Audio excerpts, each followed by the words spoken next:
আপনি কি জানেন কিভাবে তিনজন মানুষ অন্ধকার গুহায় মৃত্যুর মুখ থেকে বেঁচে ফিরেছিল? একদিন তিনজন লোক সফরে বের হল। পথে তারা একটি গুহায় রাত কাটানোর জন্য ঢুকল। হঠাৎ পাহাড় থেকে একটি বিশাল পাথর গড়িয়ে এসে গুহার মুখ বন্ধ করে দিল। তখন তারা একে অপরকে বলল, আমাদের এখান থেকে মুক্তি পেতে হলে আল্লাহর কাছে দোয়া করো, আর দোয়ায় তোমাদের জীবনের সবচেয়ে প্রিয় কোনো নেক আমল উল্লেখ করো।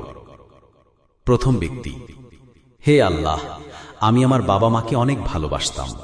একদিন দেরি হয়ে যাওয়ায় আমি তাদের দুধ দেওয়ার আগে পরিবার বা দাসদাসীদের কাউকে খেতে দেইনি, যতক্ষণ না তারা নিজেরা পান করেছেন। যদি এটা আপনার জন্য করে থাকি, আমাদের মুক্তি দিন। পাথর কিছুটা সরে গেল। দ্বিতীয় ব্যক্তি: হে আল্লাহ, একবার আমি এক মহিলাকে ভালোবাসতাম, কিন্তু সে রাজি হয়নি।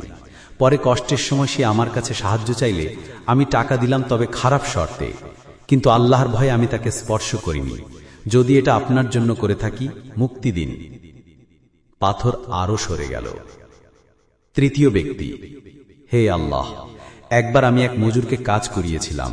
সে মজুরি না নিয়ে চলে গেল। আমি সেই টাকা দিয়ে ব্যবসা করে বড় সম্পদ করলাম। পরে সে ফিরে এলে সবকিছু ফিরিয়ে দিলাম।